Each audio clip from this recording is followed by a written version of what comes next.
Welcome to PoliticKIng. I'm Larry King. Polarization, gridlock, animosity, and low approval ratings.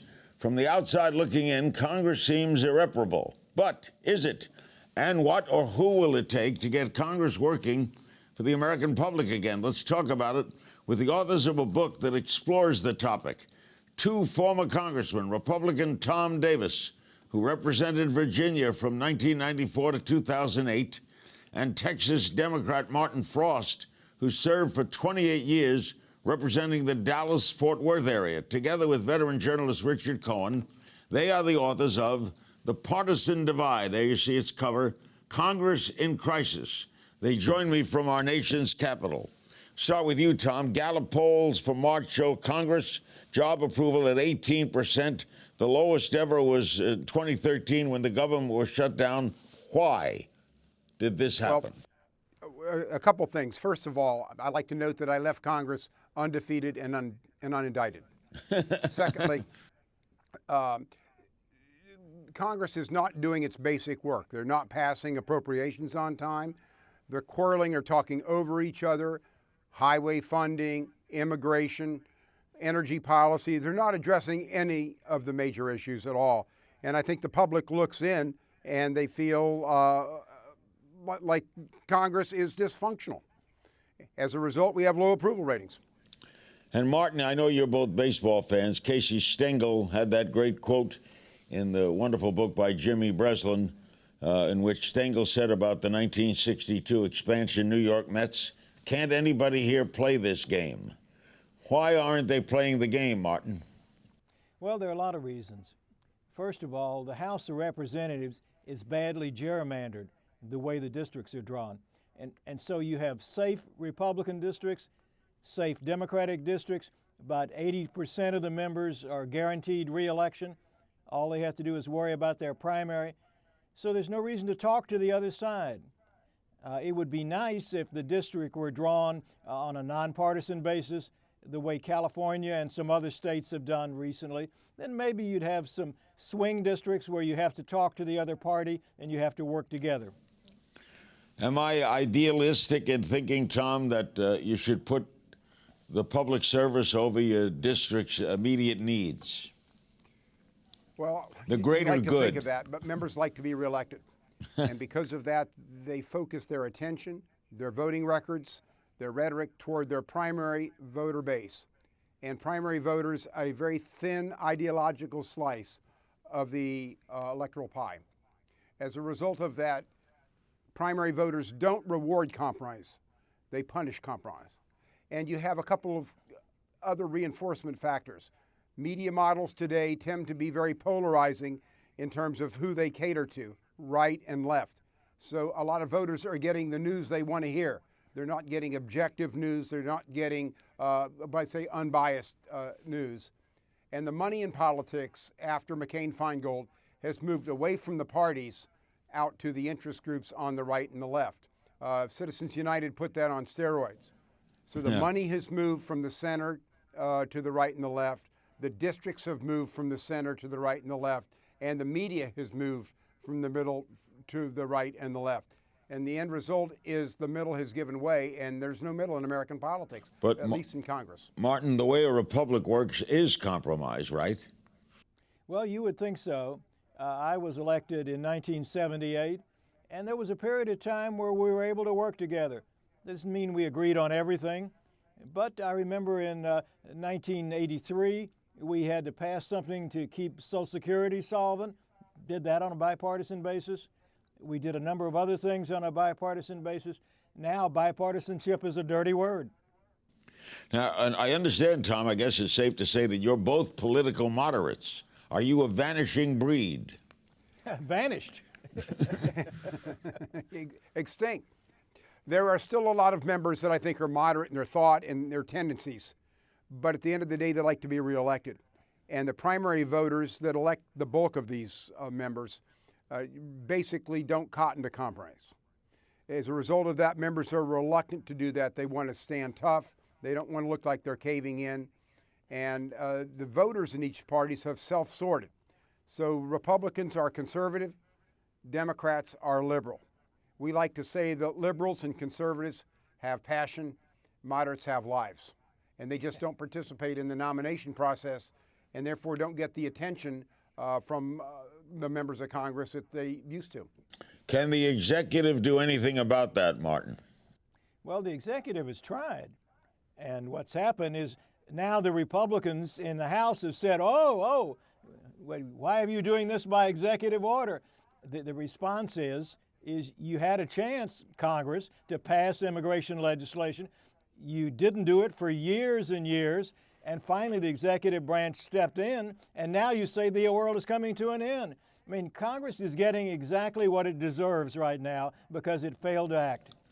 Tom, can the Speaker do something? Look, the Speaker's a good man. He's a good leader. He just doesn't have enough followers.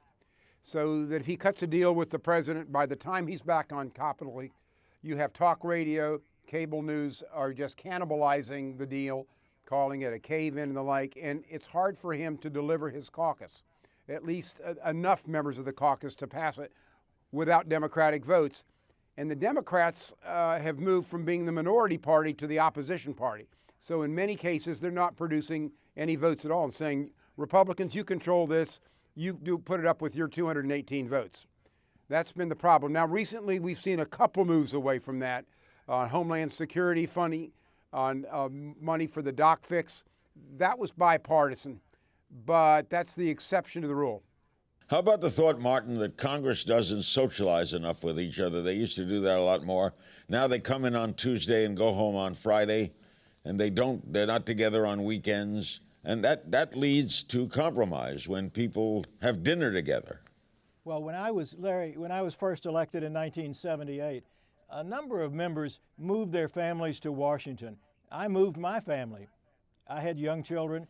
The only way I'd get to see my children was to be here one weekend and go back home the next weekend. A number of other members lived in the same geographic area that I did in Northern Virginia. Our kids went to the same schools. That's no more, because now members are accused of going Washington. If they bring their family here, it actually makes a great deal of sense to have your family here. Larry, it's another step is that we used to do CODELs, these congressional delegation trips to foreign countries, and you'd fly an Air Force plane or a Navy plane, and everybody with their wives would get together and have time to socialize and know each other over a few days. Those have basically gone kaput now, and they're flying commercial, so you don't get that camaraderie you used to get. So members don't meet together. We used to have bipartisan retreats, but the ethics rules that we passed made that almost impossible to implement. So the only time members meet is in Republican conference and Democratic conference, and those are basically a rah-rah, blue jerseys versus red jerseys. Yeah, Larry, the best example of all this was the Civil Rights Act of 1964 and the Voting Rights Act of 65. You had a number of Southern Democrats who were opposed to civil rights. You had Northern Democrats who were for it. And President Johnson had to go to Senator Dirksen from Illinois to get Republican votes to break a filibuster, and he did it. And that's how civil rights became law. That's right. You couldn't do that today. I interviewed Everett Dirksen, Tom, and he said Johnson called him into his office, put his arms around him and says, Everett, you're going to vote for this because it's right. He also said, you're from the land of Lincoln. Yeah. He was from Illinois. But Larry, the parties today are ideologically sorted. You used to have liberal Republicans, conservative Democrats. The way these districts are drawn now, the way the interest groups play in primaries right and left, the media models, you have very few members. The most liberal Republican in the Senate is more conservative than the most conservative Democrat, and the Larry, same in the House. Part of the big problem is campaign finance, and this is done by the Supreme Court. The Supreme Court said money equals speech. You can't put limits on it. And about the only thing you can do now is require full disclosure. All these outside groups, these C4s, ought to be forced to disclose their donors. But you can't override a Supreme Court decision by an act of Congress. It takes a constitutional amendment, and it's awfully hard to amend the Constitution. After listening to all of this, neither of you can be optimistic, right, Tom? Well, I'm still an optimist. Look, based on what? In America is when there's a crisis, the parties come together. We had the economic meltdown and the troubled asset relief program. the parties eventually came together. It took us 2 votes in the House, but we done that. We're not Greece. We don't point the finger and try to punt and hide. But it takes a crisis. Larry, we're the to really greatest bring country people in the together. world, and hopefully we'll be able to figure this out. But we're going to have to make some changes. Are you optimistic, Martin? Yes, I'm guardedly optimistic. I think that in the end, things will work. But the public needs to rise up and say, we've had enough of this. You guys got to get to work together, and we need to make whatever changes are required so that that can happen. Can the presidential race in 2016 affect this, Tom? Yes, it can. A leader who runs to the center and when elected will try to govern in a bipartisan manner can basically lay a template that can bring people together. It was very difficult for President Obama because he had Democrats controlling both houses of Congress. Going over to the Republicans, he got the wrath of Democratic leaders saying, hey, we're in charge, talk to us, don't talk to them. And I think the instincts of a good leader are to bring everybody together. And so it could happen, but we haven't seen that really since the Clinton era. If it's Clinton-Bush, do you have expectations that that could happen, Martin? Oh, I think it could happen. I know Tom feels that Bush is going to have a hard time getting the Republican nomination. But I think it could happen, and I think it'd be a very interesting race. Why do you think he'd have a tough time, Tom? Because I think the Republican Party base has moved right. A lot of folks who would consider themselves Bush Republicans, moderate Republicans, have left the party. They're no longer participation in the nomination process. A lot of that is over these social or cultural issues. And the void has been filled by, I would say, blue-collar Republicans, lower middle income Republicans who are more focused on some of the social issues. That's not Bush's sweet spot. And we've seen in some of these primaries when Republicans get charged up that the center has lost.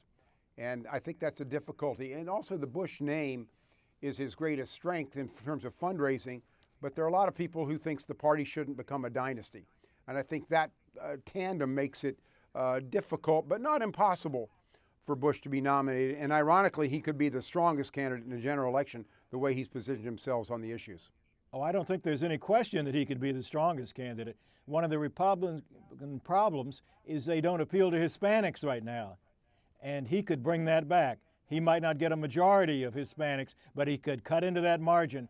But the question is whether the far right in the Republican Party will permit him to be the nominee. And that's really an open question. Those campaign laws and the Supreme, Tom, do you think that was one of the, some people think that that decision by the Supreme Court that a corporation is a person was one of the worst decisions in American history. Do you share that view?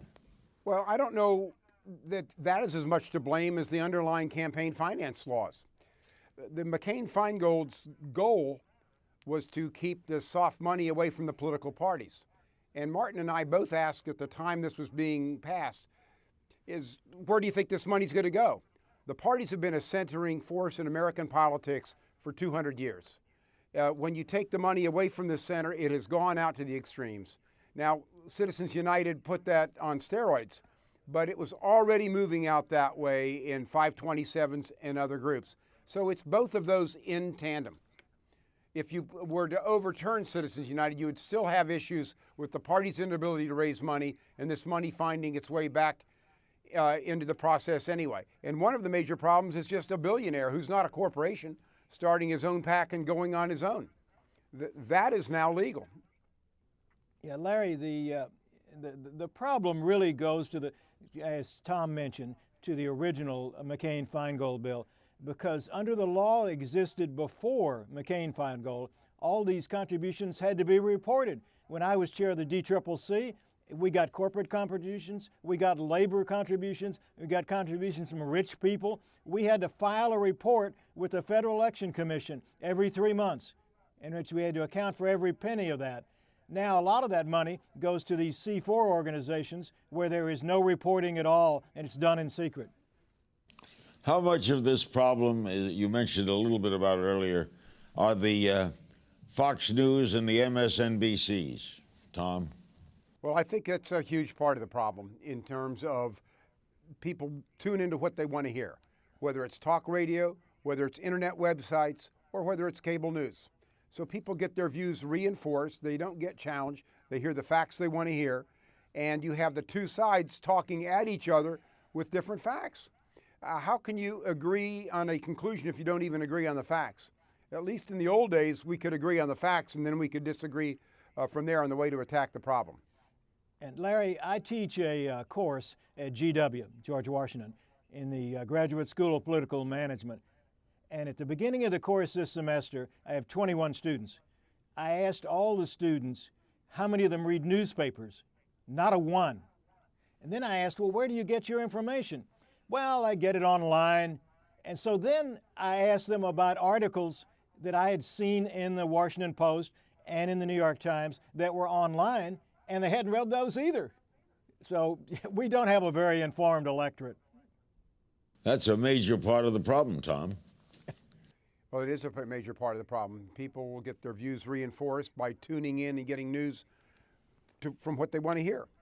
And that makes it hard for politicians and political leaders to be able to come to the table and synthesize the different arguments and come up with a product that is the result of compromise. Can there be don't reward that? Can there be a knight in shining armor, Martin? Someone who comes along, Don Quixote, who leads the way.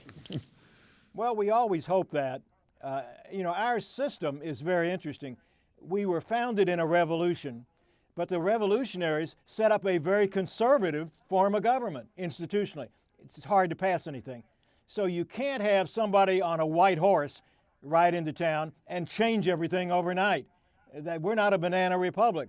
The question is whether you can have an elected official who can play that role remains to be seen. And so we continue, Tom, to have low turnouts too, right? That's right, particularly in the primaries, which are the dispositive race in 80% of the House races and a majority of the Senate races. People forget that the Senate is also ideologically sorted, and most of these states are now definitively red or definitively blue. And we have charts in our book that illustrate this. But there were only 4 states in the last presidential election that were decided by 5 percentage points in the presidential race. Thank you both very much. It's been a terrific session. Let's hope that we can see a cure to the crisis. Thanks so much to former Congressman Tom Davis and former Congressman Martin Frost of Texas. The book is Partisan Divide, Congress in Crisis.